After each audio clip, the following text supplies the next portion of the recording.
Welcome back, GOAT fans, to another episode of the greatest of all time podcast show, GOAT Radio. And it's UFC MANIA time.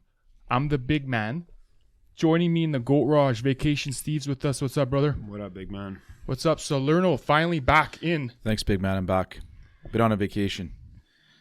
Yes, you have. From the man. goatrage. Yes, you have. Very busy. Not a big deal, but. And then, boys, we're always jacked up to have Bigfoot enter the goatrage, the Garage Mahal. Caio Bigfoot Machado, UFC heavyweight fighter. We're pumped to have you back here. I'm back, baby. Yes. I love to be here. It's always fun. So I've been looking forward to come back for a while. It's fine to be back. You haven't been here in months, and what do you think of the place? We did some renos. Looks great. Like how I keep seeing you guys moving stuff on Instagram and all, but like come here, like Garage looks every time I come here looks very nicer. Yeah, we got the Goatron, big screen. We got global goats on the ceiling. Looks bigger. Like you guys move stuff around and looks the space looks like ginormous right now. And we're getting it ready for April 27th. Yeah. Let's go. We had to make room for the UFC Bigfoot. Fight Night. Bigfoot is having a massive fight, and we're going to talk about that, guys. We're going to talk about your fight, Caio. We're going to get your UFC 300 predictions. Let's go. Biggest probably event in the history of sports, combat sports. Yeah, it's a great ass card. Like everyone can be disappointed with the main event, but that's a fucking good card. Yeah, for sure. And then we have a GOAT 5 question. Okay. Top 5 MMA fighters. Mm-hmm. That's going to be tough. Very tough. But first things first, guys. As always, the GOAT fans know the drill. We got to say what we're wearing. Why don't you start us off, Caio? I'm here with my Lakers Black Mamba edition, Kobe Bryant, like one of the legends of the game. Always admire, like especially the Mamba mentality aspect of like he's the even he has all the talent in the world. He's a grinder too. He's the guy that works hard in the room, and that means a lot for me. Like that's the mentality I'm working to get, and that's what's gonna make the difference for me for sure. Nice. We talk about Kobe often on the Yes. pod. He's arguably the GOAT of all GOATs. Salerno, what are you wearing? I'm wearing, because spring training ball's back on, I've got my New York Mets BP Darryl Strawberry jersey on. The blue with the orange trim. Yes. Looks good, buddy. Well, We both got soccer jerseys on. Yeah, well, Euro's right around the corner, June 12th. Mm-hmm. So I'm rocking the Portuguese black with the trim. Is that your team? Yeah, where's your Serb jersey? I like Cristiano, so Yeah. Who knows if he's going to... He's not starting. he should. You should. He should. Yeah? Who else gonna play in his place? Oh, they got some young studs. Eh. I couldn't tell you. I need Nucci to answer those questions. True. Speaking of Nucci, he is down in Frisco, Texas, and he's working Team Canada soccer. It's a must win, It's right? a must win against Tomorrow? Trinidad and Tobago tomorrow. So I'm repping the Team Canada Nice. That's cool. for to get into Copa America. Yeah. You guys haven't qualified yet? I don't know No. how it works for Well, this year's you different, guys. I guess. You got the regular Copa America teams. Yeah, Brazil, Argentina, and now they let in some North American teams. Like we always had US and Mexico, but I Yeah. didn't know you guys are qualifying right now. That's nice actually. Yeah, it's a last They got backdoor kind of deal. They got to win tomorrow. Yeah, win and in. And if they don't win, that's a fucking huge loss for the Mhm. program because Yes. it's a step behind because they've been, gaining some momentum. Yeah, man. I'm excited for this Copa America actually. Yeah. Because like Brazil is changing a lot his squad, so Yeah. I want to see how the new guys can deal with the competition and like the first big tournament after 2022. So that'll be interesting. It's going to be sweet. We got Copa America, we got Euro, and we got, it'll be the end of NHL playoffs, NBA playoffs. So a lot going on in the next couple months. Okay, Caio, we're going to talk about your fight coming up. Yeah, Biggest fight of your life. for sure. 100%. No April 27th, like I said, against Don'Tale Mays. this guy is experienced fighter. I think he's got like 11 fights. 3 were Dana White Contender Series. 1 was no contest, and he's fought some. Yeah, he's 7 fights on the UFC plus the 3 Contender Series fights. So it's a veteran, the guy that's around for a while for sure. Who set this up? Who thought it was who's the matchmaker in this? It's the guys from the UFC. I think Shelby. No. Yeah, I think Shelby that does my division right now. I'm not sure. I can remember. Just got the call. I was waiting for a while, and I just happy to be back. Like I since my last fight, I've been thinking about that loss, about the work, about everything, and just I've been so much hungry, and I needed that. So this training camp's been wild. I'm ready to go. I'm excited for this. So when I got the call, I got really excited. I think Maze is gonna be a good matchup for me. It's a guy that's gonna play in standing and even have a good ground game. That's where I like to be, and just excited to have some fun and share some blows. So you mentioned you're hungry. Can we? I don't want to talk about the last fight too much because it's done with, and I know you're looking forward. But you haven't been in this position a lot. Just one other loss in your career, earlier in your career. Yeah. Coming off defeat, how hard was that for you? I believe I took my loss in the best way possible. Yeah. I even thinking it could have won. I could see the way. I understood that like I made a lot of mistakes that I usually don't do. I see a lot of weakness on my game, and I said, okay, that was good so far. I need to work. I need to improve right now.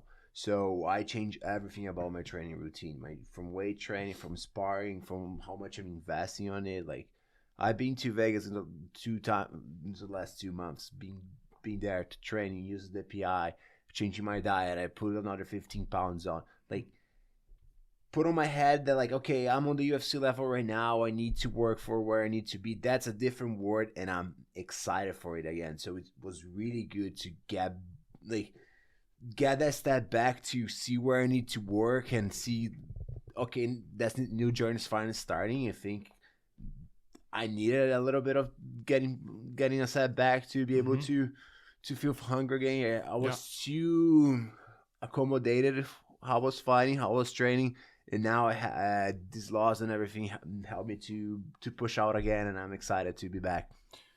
Adversity. Yeah. All real legends go through it.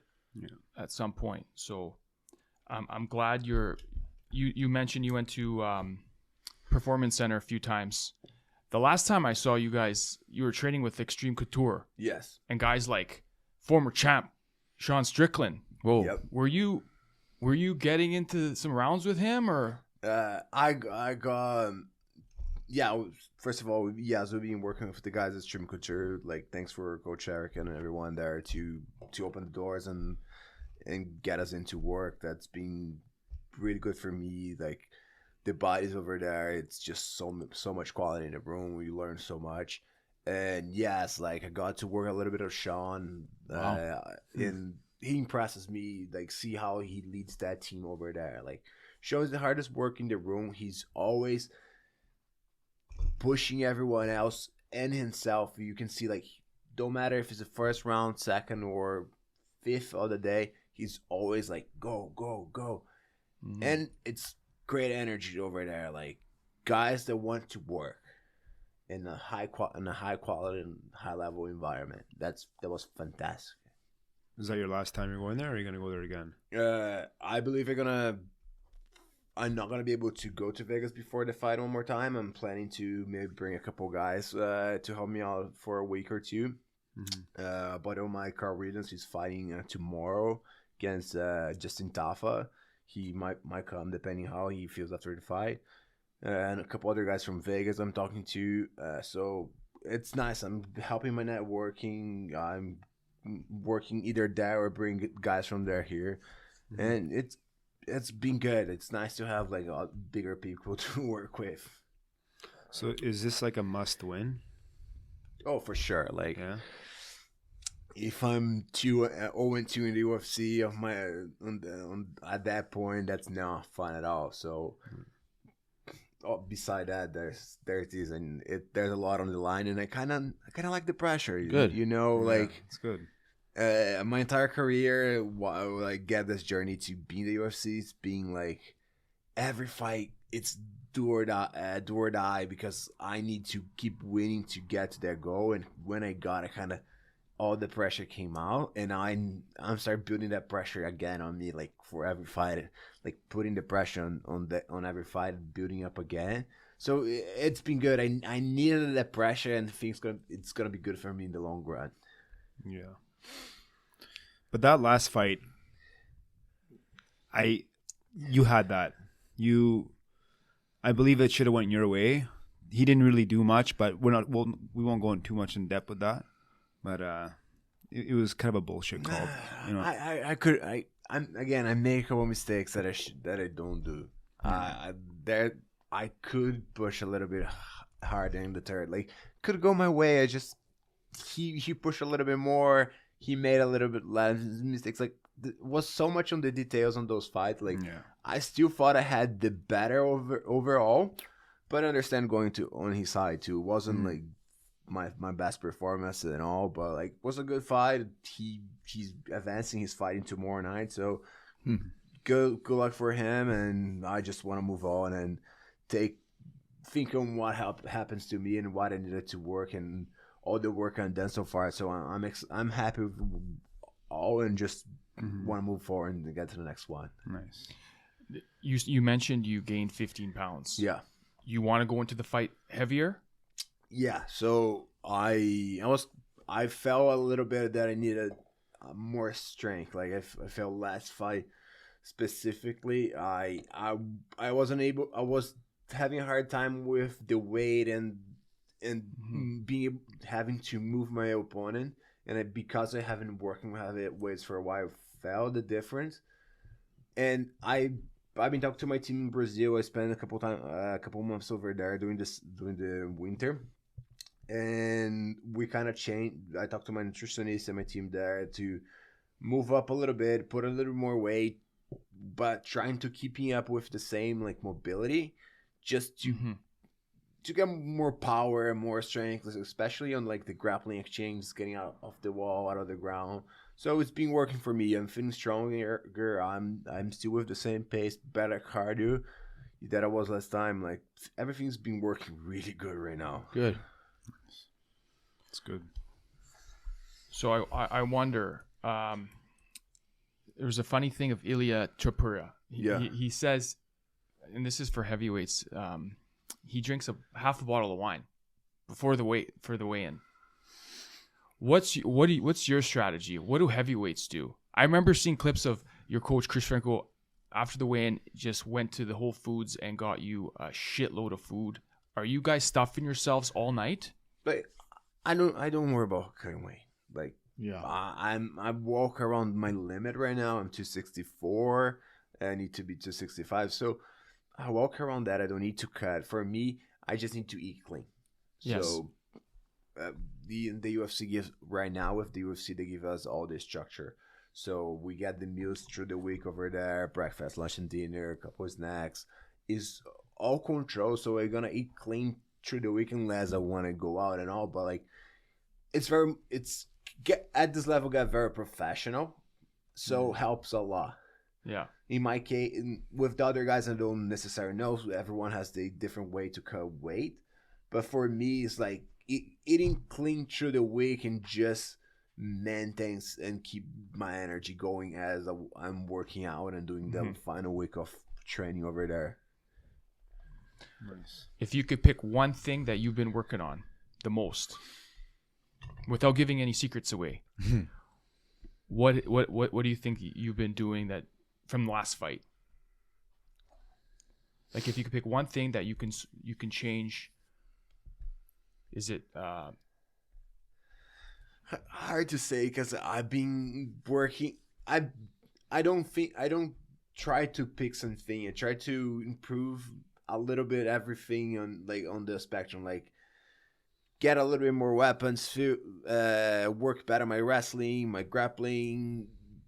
I'm trying to work out different in all the fronts. It's just right now, I think most important was getting that strength that I needed. Mm-hmm. So the extra weight, keeping with my mobility, a little bit of the take down the fence and movement to in and out. But that's stuff that like so. Okay, do you understand? Like I kind of work everything and just I try to improve a little bit in all aspects to be the most complete fighter. I think for MMA at today's age, like doesn't matter if you like a 10 grappler, if you were 2 striker, you need to be above average. You need to be great on everything, and or at least good on everything, then great on one thing and not as good on the other. So I try to work everything as a whole. Yeah. And you know, you mentioned it, and Vacation says you're looking at this as a, you know, do or die. Yeah. That could be overwhelming. How do you stay level? Is there a time in the week where you're like, I need to do something else? Or are you just straight up wake up thinking about how you're going to dismantle this guy? or do you have to, because you know, I if I was, I would think that that's stressful as hell. Like I'm very good to separate and stuff. So I'm home, I'm with my family. I'm not losing my sleep from it, but like I'm dedicated and I have my routine and I follow through. So I know when I need to train. I know what I need to be done. So I just do it. I just do what I need to be done. I wake up when I need to wake up. I do what I need to do. I eat what I need to eat. Go to bed when I need to go back. But when I'm with my family, when I'm hanging out with my son, with my wife, when I'm with my friends, I'm chilling. Yeah. I'm not drinking. I'm not partying. I'm working. I'm being the best version of myself right now. I'm a family man, the guy that go to bed at 10. But it's good. But I don't lose any sleep from about that. When it's time to go, it's time to go. But when I'm off, I'm just turn off and hang out. He's a professional, big man. And you come to Go Radio. Perfect. Oh, that's my fun time. It's past your bedtime. It's past your bedtime, Bigfoot. Oh, for sure. Yeah. So any other thoughts, guys, before we move into some UFC 300 predictions? Just looking forward to it. Yeah. Looking forward to it. I'm going to work. We're having a massive watch party here. Yeah. We pretty much souped this up for your next fight. Made some room. We got 6 TVs what in here. Honor. Like, what honor. Yeah. Please send me the videos and photos. I really want to see how the garage is going to be on that night. And I say it often, you know, being a part of Team Bigfoot in some shape or form has been a highlight of this pod. So we're calling on some other sponsors before this fight. Oh, that would be great. Yeah. We're calling on some other sponsors. It's awesome to be, you know, in any way part of your journey. Like I really appreciate like the partnership and everything you guys done for me. Like as I said, I'm investing a lot more on that. Like those trips to Vegas. Like I've been in Brazil for a while. So and I'm doing that full time. Like in today's economy, you know, it's being a fighter is not easy. So I really appreciate you guys. I can't imagine. And being a fighter in Van City is disastrous. But up and coming guy in the UFC, we're calling on other sponsors as well. Appreciate it. I know we come from the heart, and so thank you. So if you go fans, if you want to be a part of Bigfoot's journey in the next fight, this guy's a wicked guy. Yeah. We before anything, we wouldn't be a part of Team Bigfoot if you weren't a wicked dude. So I just want to say that. So thank you. Sponsorships are always needed for fights right now. And appreciate it. Okay, brother. You want to give us a prediction for the fight, or we'll let the actions speak? I'm ready to knock the guy. Nice. That's what we wanted to hear. That's enough. I really want to knock Perfect. him out. I come from 2 decisions. I need to drop this body. Nice. Oh, wow. Statement. That would be unreal. Wow. Amazing. Okay. So, like we said, UFC 300, massive event. The WrestleMania of UFC, pretty much. We want to hear, you like to do predictions. I do. We see it all on YouTube. Yes. You do great predictions. How's your records, by the way? I haven't kept tabs on those. I haven't kept up, but I'm kind of like half and half. Like Okay. I don't get 60%? all the right, but I have a good understanding of how the fight goes. But sometimes people get caught. This is true. The last couple, maybe a year or two, there's been a lot of upsets though. A ton. A lot of different champions. All the reigning champs of the time has been is done. Like in Volkanovski, you see with him, right? The guy was just soaring, wanted to fight everybody, and now he's having he moved up and got but the guy's good on him. He's a wicked fighter. He's a fighter. Okay. We're gonna go through 7 fights quick. You can give us your prediction. You can maybe say who's winning and how it's gonna end. Sounds good. Okay, we got 2 prelim fights that should be on a main card. We got Calvin Kattar versus Aljamain Sterling. Mm-hmm. Who do you got for that? That's a featherweight bout. I've been thinking a lot about this fight lately. Like, it's Aljo's a big dude. Aljo is? Yeah, Aljo's a big dude. Like I don't know how he used to make 135, but it's a different kind of power. So it's gonna be interesting to in Qatar. He hits really hard. So he's a tough 145. So it's gonna be a good test. So on my prediction, if he can endure the power, first maybe the second round, he'll get a submission on the third, or maybe scrape a decision. I gotta hammer that on my bet 365. Yeah. Vacation's taking notes. I'll write them down for you. But I would go for the over. Over? Yeah. Over, eh? Okay. So that was the pick was Over rounds. just rounds. Either late submission or decision. Okay. But the submission for Submission for Sterling, Yeah. decision. If decision, maybe Cater wins. Ooh, okay. Light heavyweight bout. I'm pumped for this one. Yuri that's a good one. Prochaska, Oh. Alexander Rakic. Wow. Rakic is back after an injury when the guy was looking dangerous. Yes. Who do you got for this? I really like Prochaska, but I think Rakic is a terrible matchup for him. Oh, yeah? Really? Yeah, like the wrestling, how Prochaska fights, and now he was losing to Glover, and Glover couldn't keep that same pressure Rakic can keep. So I think he will probably get a decision, or probably a decision for I forgot his name right now. Rakic. Thank you. And if he wins, you give him a title shot? Yes. Yeah. He deserves a title shot. Yeah. Okay. Main card right now. We got Bo Nickel, Cody Brundage, middleweight fight. Undefeated Nickel. This guy's making the headway. Straight wicked wrestler, looks like. Who you got? That's a nickel fight. The UFC's been picking very carefully who he's fighting right now. He's putting in very good spots. And he's not that he's not a great fighter. He's a great athlete. His wrestler pedigree shows it, and he's a guy that apparently works very hard. But he's getting a push, and he should win that fight easily. He's got the American hero. Yeah. behind him. No, he's like Captain. He has Captain American red all over the one face of his. Yeah, I see that. Maybe they want to be like Chael Sonnen or something. Okay. Your countryman. You met him a few times. Charles Oliveira. Du Bronx. Du Bronx versus Arman,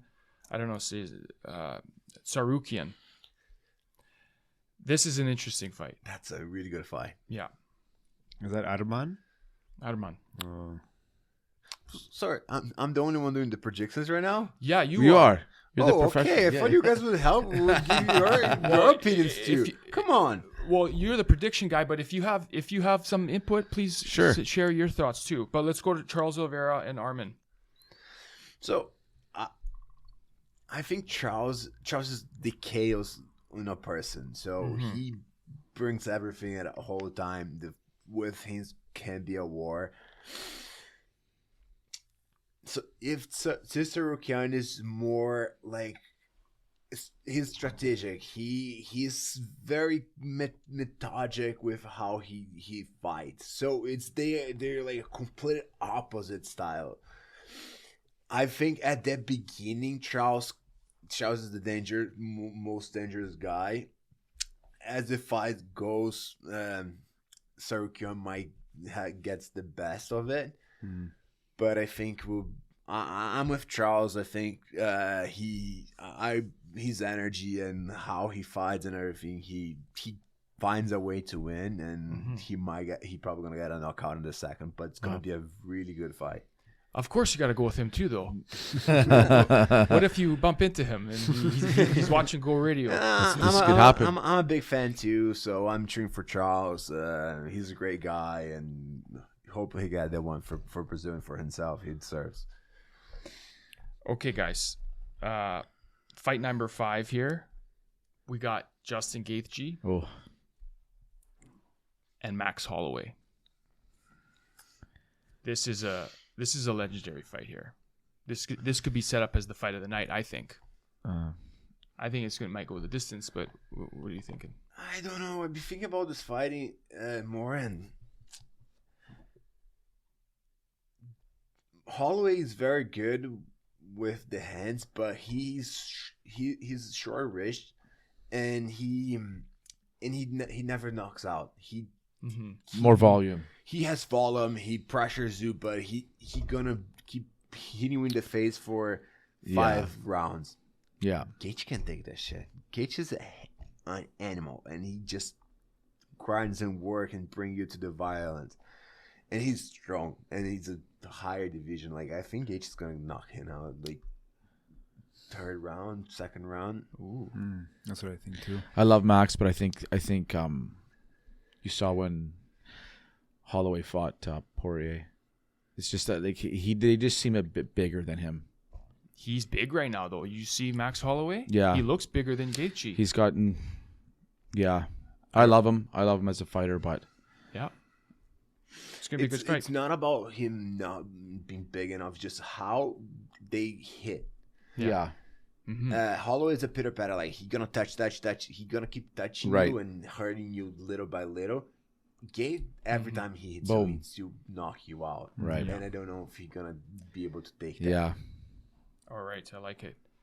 All right. We got some straw weights. The Battle of the Chinese here. Weili Zhang versus Yan Xiao Onan.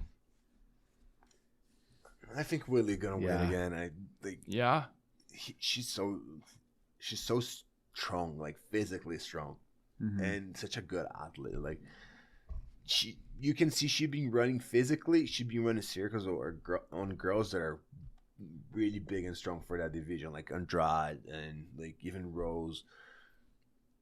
Like what she did with Sparza last time, like she works a lot. Like I think she's gonna get like a late decision and all, but yeah, I don't see she losing that belt for a while. Okay, we always kind of talk about this, but like Weili. Yeah. Could she beat up Salerno? Yes. Like, in how would she do it? Like, choke me out, would man. She choke him out? Could she knock him out? She gassed me out. We always think about that, but they would destroy us, all these girls in the UFC. Oh, 100%. Like Shevchenko, for sure, right? Oh, for sure. All those girls would bit the shit out of you guys. Oh, that's funny, man. Okay. We got main event here. Light heavyweight. Alex Pereira. This guy he's done some crazy things in this short time. Yes. And Jamahal Hill coming back from injury. What do you think? No, go on. What do you say? I think this Pereira guy is an animal. Oh, he is an animal for sure. That's no doubt. Like, I don't see how Jamahal can get anything done against him. On the striking. Jamal's a really good striker. Okay. Like, the way he pieced Glover apart, that impressed me too. Like, Glover's not a bomb. He was doing really well with Prohaska, and he just got pissed by Hill. But I don't know what happened with that Beretta. Like he's a monster. Like he looks scary. Like, and I'm a big dude. Like he's a guy that I respect. Like just from like his presence, he changed something. Like I really respect that. Mm-hmm. He's one of those guys. And with Hill coming back with the Achilles injured, like that's a massive injury, dude. I saw that guy on the rehab like a couple months ago, and he was in no condition to be back to the training and gym. Really? Like, I don't know if they're rushing him for the 300 or anything. Like, I hope he's ready, because if not, Poatan is gonna hurt him badly. Yeah. But if he's healthy, it's gonna be a hell of a fight. What is his nickname mean? Poatan. Poatan, I don't know the meaning. I heard before, but I forgot. But like, it's indigenous world. Okay. Okay. Like tribal warriors. that Yeah, sort of he thing? has some like tribe, like First Nation, something blood on him, and he's from the village and stuff. So that means something. I really forgot right now, but like strong rock or something like that. I can research that later. Man, he's the boogeyman. Mm-hmm. All right, so anything on the main event for you guys? You agree with? Oh yeah. Yeah. I don't even know. Who I'm leaning towards that. I don't even know who Jamal is. Jamal or Yeah. Okay. Well, we're gonna be watching that in here as well. Okay, guys. GOAT 5 question. I don't know how we haven't done this GOAT 5 yet, Okay. but it's your top 5 MMA fighters of all time. Insanely subjective. Yes, it's very This tough. is a very tough one. There is so many eras, the pioneers, the new fighters. I don't know. It's very interchangeable, like you said before. But we're going to start with all our number 5s. Go to 4, 3, 2, 1. We're gonna start 5. We're going to start with We're gonna 5. start 5. Salerno, why don't you start us off? Just so Yeah. before we start, Sure. Poatan means stone hand. Stone hand. Stone hands. Yes, he does. Sweet. Okay. Salerno, number 5, your all-time greatest UFC. My number 5. It was very tough. But I'm going with Khabib as my number 5. Ooh. A lot of people would disagree with you on that. Put him a little bit Like higher. number but- 6.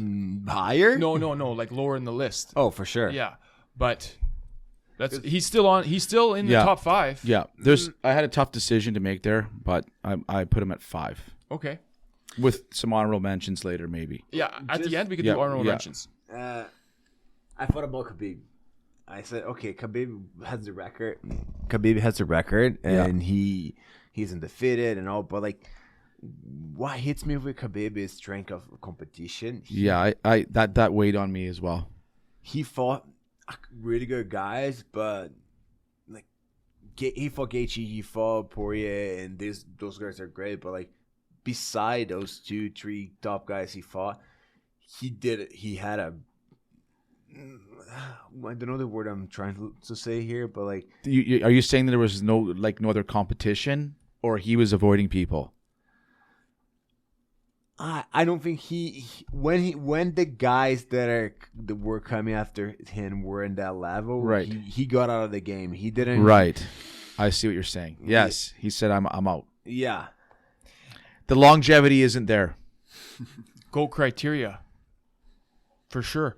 And you know what added to his whole thing of him being the GOAT? That whole thing with McGregor. Yeah. How that was a huge buildup, and he choked his ass out, and they had a scrap in the ring, and Yeah. he just shoved it in The McGregor's boss face. has seen it before. Yeah. At McGregor's prime. That adds to why people think he's... Even though McGregor, I guarantee you, I don't even know if he's... I'm not going to say it now, but Yeah. if he's on anyone's list, because... Oh, Really? please? Seriously? Okay, we'll get into it. Why don't you go to number 5? number 5 for me is Alex Volkanovski. Okay, I like that pick. Okay. I like that pick. He had a long reign. Also a thought on mine, but like, I'm still struggling to put Volkan on front of Aldo. I'm still struggling with that, and I don't even know if Aldo is on my top 5. So that's where it kind of got me on focus. But he's just phenomenal, great fighter. Yeah. For my number 5, I went with Khabib as well. Oh, you did? I did go with Khabib. Okay. Yeah. He's easy to kind of replace, and you know what I mean? Yeah, you can nitpick his longevity and all this, but at the end of the day, he's 29-0. Yeah. To not get caught once in 29 fights, and he mauls guys. And I thought about his style too. It's more of a mauling. It's not so much of a stand up. It's like, and everyone who says that's fought him, Poirier, they say he's the best they fought. Yeah. And Gaethje. Yeah. And these guys said, this guy, I felt his strength and I was dominated. Number 5. So I came here with a couple guys and I thought about all of those. My 5th, I got decided probably 30 seconds ago. Okay. And it's Fedor Emelianenko. Ooh, I like that. I think he's one of the best heavyweights ever, and he has wins with all those legends on prides. Those are wars. Those are different times, and respect the guy a lot. He fought for a long time in very high level. So respect to him with all his career, his journey. And it was a shame we couldn't see him in the UFC. He was supposed to fight Mike Tyson, wasn't he? But I don't know if we're talking about Tyson fighting, please. The Last Emperor. Last Emperor. Pride fighting. Yeah. That was the best shit ever. That was violent. Yeah. They were fighting 4 fucking times in one night. For the Grand Prix. Yeah. Maybe not one night, but sorry, I'm mixing it up with UFC 1 and 2 with Royce Gracie. But there were Pride tournaments that fought. you fought more than once. Yep. Unreal. Why don't we go to number 4? Okay, number 4. I think. Let me get my list here. I'm going with. This could be another speculation of, but this guy had a long reign. I'm going with Demetrius Mighty Mouse Johnson as my number 4 pick. Yeah. I like that. I like that. He was invincible for a long time. Yes, he was. Wicked submission man, and he dominated his weight class. Yeah, and also the record on title defense in the UFC. So Yeah. it's hard to negate that. He's in a lot of people's lists. My number 4 is what Bigfoot had. Fedor. Fedor. Yeah. Yeah. Him and how nutty was him versus Crow Cop back in the day. Crow Cup was a beast too. Yeah. Oh. He can go hand in hand with Fedor Yeah. in the list, but I think Crow Cop fought too long. And then, Fedor too. Yeah. Yeah. Fedor fought until 2 years ago. Yeah. Yeah, that's true. Okay. Number 4, guys. I have to go with a complete legend who put MMA on the map. Royce Gracie. UFC 1 and 2. Mm-hmm. I have to pick one of those pioneers. I have to. In his gi. And he had a gi on. Mm-hmm. Choking guys out with his shirt sleeve. Honestly, I looked at the Sure Dog topology. You put some time and thought into this. Well, I like my MMA. Mm-hmm. I think UFC 1 or 2, he fought 4 times, like I was saying. Yeah. And in one night, guys. Yeah. That's got to be respected. Yeah. He's a UFC Hall of Famer. I know a lot of guys would probably shit kick him right now, but still, we wouldn't have this sport, I don't think, for guys like that. No. It's pioneer. They invent with the whole the family grace and all. They brought the UFC. As this pro to do what it did, Mm-hmm. to show the jiu-jitsu, to show how the BJJ that they want to promote. Yeah. But I understand that was supposed to be MMA, but that's not MMA.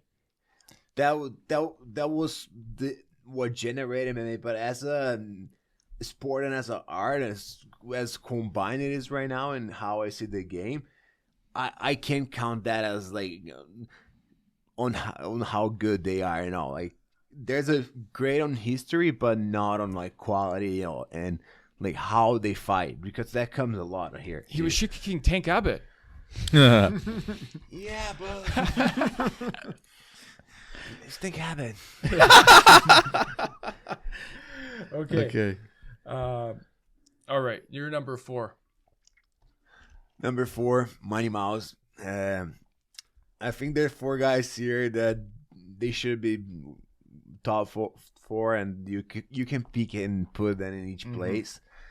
But I don't think Mighty Mouse fought the not that didn't he fought the best guys he had available at this moment, but like he didn't fought like the guys that the like GSP Anderson. Yeah. All those guys fought, like the competition was tougher. Yeah. So that's why he's number 4. Okay. Salerno. Yes. 3.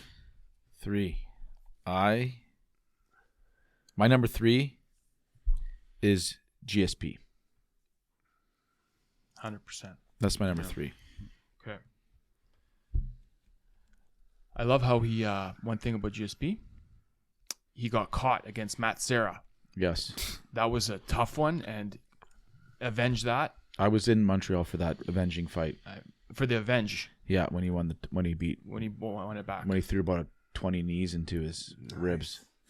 Yeah. I was there live for that. That shows you one little, you can get caught no matter how, no matter what time of the fight, whatever. Yeah. Mm-hmm.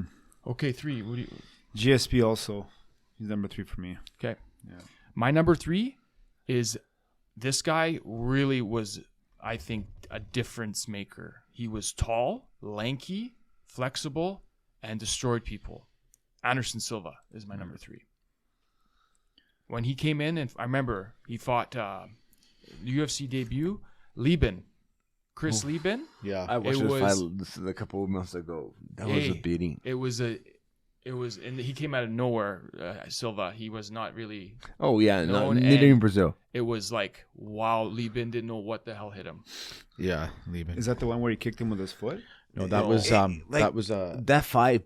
Silva didn't do one step forward. He just Lieben follow him as he get under some moves back and just hit him as keep moving and kick, and he elbows and he throws everything in and keep moving back, and you can see like that guy's different. Yeah. Bigfoot, you're number 3. GSP. One of the greats. You can when you get to this level, it's really high level right now, but he's a great worker. Yeah. But he missed the magic that the top 2 guys have. Mm-hmm. I think GSP can fight now in UFC.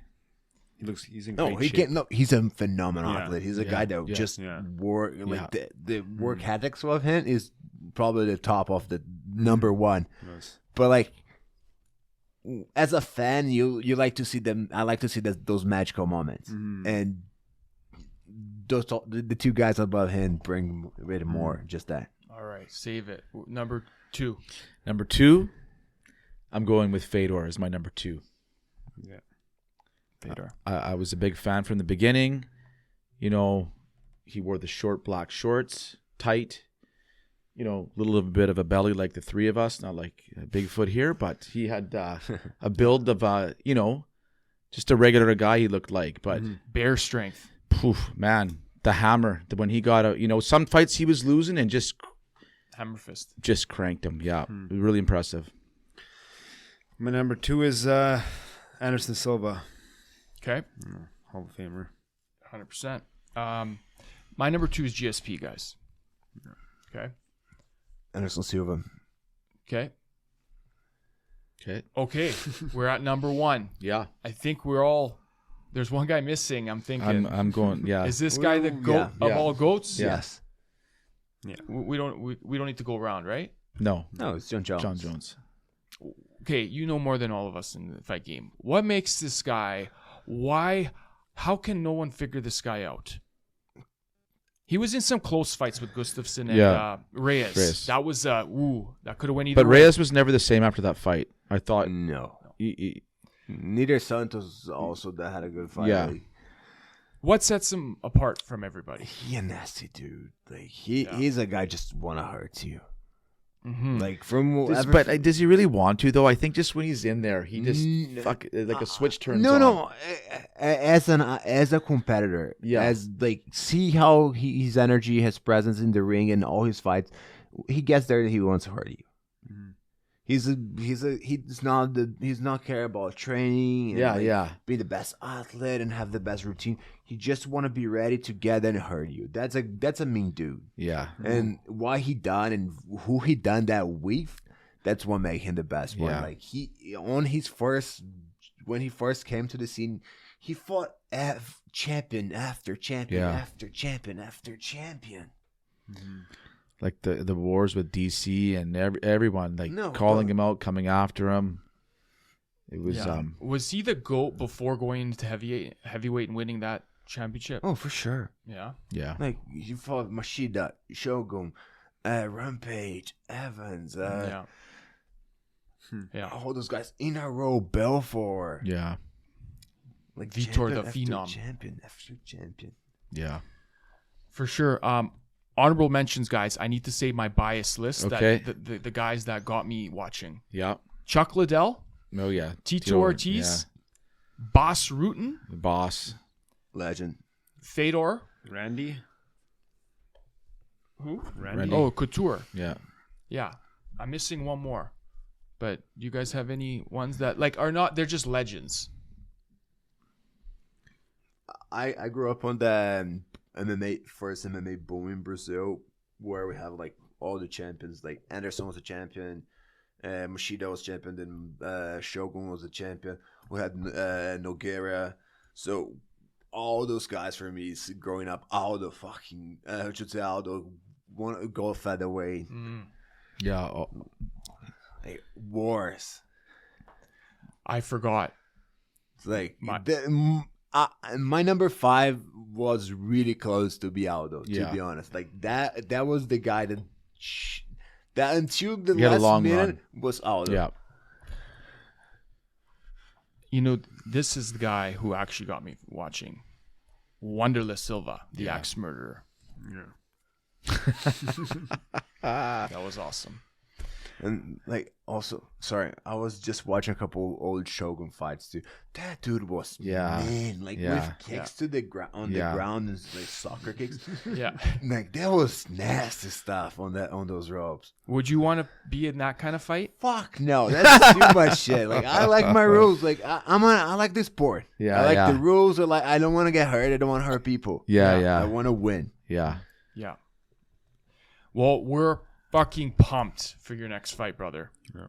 1 month away, pretty much. Yep. And if you hurt, you hurt. That's what you got to do. Yeah, No, that's part of the job. That's right. But it's a job. you can see you're working your ass off, yeah. and like I said, we're pumped. Do you guys have anything else to add before we wrap up here? I'm No. good. Yeah. Yeah, and make sure you wrote those bets down that Yep. we're gonna put some. I was gonna say Some dinars. we need a poster of Bigfoot right in that corner Yeah, there. Right? I know. It's a nice slot there up top. Okay. Yes. So that's what we're gonna do. We're gonna get you guys one of the posters for my next fight, and I'm Perfect. gonna sign, here in the goal rush. Nice.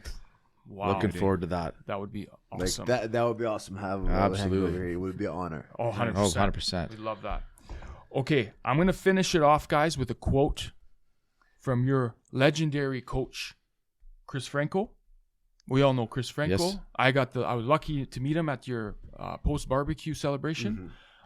Wicked guy, wise guy. And the guy fought Dan Severn. The guy is a legend himself. Like, Chris Franco goes back. Him and you also got Lance Gibson in your corner. Yeah, no, OGs of the sport. The guys, Yeah. Locals. They were on the sport when, as I was saying before, it wasn't fun. It was just a lot harder to do what we're doing now. Like we have a lot of rules, we have a lot of control right now, and that's nice and good for the long run. And like how the guys are doing back in the day were nasty. Yeah. Unreal. All right, I'm gonna quote Chris Franco, your coach. He says on April 27th, UFC Fight Night Live at the UFC APEX Center in Las Vegas, Nevada. The man that goes by the following monikers as Bigfoot and King of the North will be getting it done. Nice. This is the greatest of all time podcast show, GOAT Radio. We will see you next time for more GOAT history. We'll see you later. Let's go.